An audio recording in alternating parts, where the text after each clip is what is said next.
สวัสดีสบายดีพี่น้องยินดีต้อนรับเข้าสู่ช่องกอบการชาแนลวันนี้พาพี่น้องมาเที่ยวสวนกาแฟพี่น้องต้นกาแฟมาเบิ่งพี่น้องต้นก็คือต้นกาแฟเนาะพี่น้องที่เรากินกันทุกวันเนี่ยเนาะพี่น้องบางคนก็อาจสิบ่เคยเห็นเนาะบางคนก็อาจสิเคยเห็นเนาะพี่น้องมาเบิ่งกันเด้อพี่น้องว่าต้นกาแฟมันเป็นจังไดเนาะพี่น้องบางคนเพิ่นก็สิบ่เคยเห็นเนาะเอามาเบิ่งกันเลยพี่น้องนี่คือต้นกาแฟเด้อพี่น้องแม่นเมิดนี่พี่น้องมีต้นกาแฟหมดเนี่ยพี่น้องเห็นบ่มากมันก็สิดกๆนะเนาะมากต้นกาแฟนี่พี่น้องกาแฟที่เฮากินทุกวันนี่พี่น้อง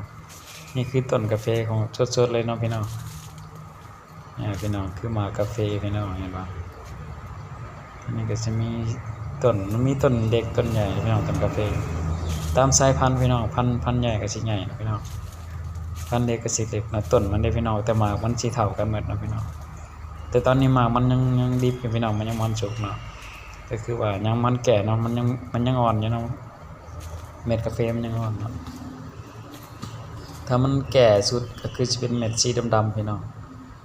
แต่ตอนมันเหลืองก็จะเป็นสีส้มๆสีชมพูคล้ายๆชมพูพี่น้องสีส้มๆเนาะนี่คือยังอ่อนพี่น้องเม็ดยังอ่อนมันก็เป็นสีเขียวๆเนาะพี่น้องนี่ต้นกาแฟนี่ต้นใหญ่พี่น้องเห็นบ่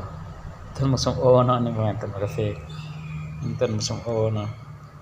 คลิปทางน้องสายหลาเพิ่นส่งมาให้พี่น้องทางจำปาสักทางปากเซบ่พี่น้องทางปากเซแต่ทางโซนเหนือของประเทศลาวสิบ่มีเด้อพี่น้อง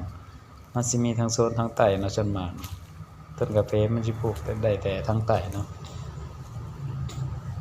ทางโซนภาคกลางมันก็สิบ่ค่อยมีเด้อพี่น้องต้นกาแฟเนาะสิหาเบิ่งยากเลยหาได้หาเบิ่งได้หายากอยู่พี่น้องต้นกาแฟเนาะมันบ่ค่อยมีทั่วไปเด้พี่น้องมันมีแต่เป็นบางเขตบางส่วนเนาะแต่ทางแถวเหนือมันก็สิปลูกบ่เป็นพี่น้องต้นกาแฟนี่คือหมากมันพี่น้องงามมากพี่น้องนี่คือต้นหมากกาแฟพี่น้องมันสิเป็นแบบนี้เนาะเห็นแต่เพิ่นแต่สมัยก่อนก็บ่เคยเห็นเนาะเพราะว่าทางน้องชายเพิ่นมีแฟนทางใต้เนาะก็เลยเห็นน้องชายเพิ่นถ่ายมาส่งมาให้เบิ่งเนาะนี่พี่น้องคือต้นกาแฟเนาะพี่น้องหมากมันสิดกประมาณนี้พี่น้อง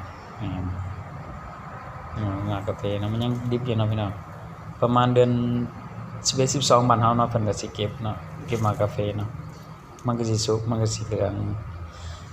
มันก็จะเป็นหมากสีดำๆเนาะพี่น้องถ้ามันสุกแล้วนี่มันยังอ่อนเนาะพี่น้องมันยังเขียวๆอยู่เนาะ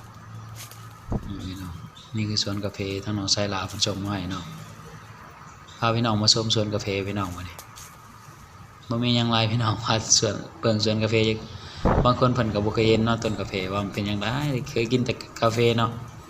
กาแฟคือกาแฟเนาะของคนไทยเอิ้นกาแฟของลาวเอิ้นกาแฟเนาะนี่คือต้นกาแฟสดๆเลยพี่น้องมาเบิ่งกันพี่น้องนี่ก็เป็นสวนเนาะทางดินทางใต้เพิ่นบ่คือทางเหนือเนาะทางเหนือมันสิปลูกบ่ได้เลยพี่น้องทางภาคกลางก็ปลูกบ่ได้เลยต้นกาแฟเนาะมันปลูกได้แต่ช่วงอันทางพุ่นล่ะพี่น้องทางสารวัตรทางปากเซพุ่นน่ะพี่น้องโซนต้นกาแฟเนาะแต่ทางเหนือทางภาคกลางเขาบ่ค่อยเห็นมีเลยพี่น้องมีทางใต้เนาะส่วนมากเนาะนี่ก็มีแต่นี่ครับพี่น้อง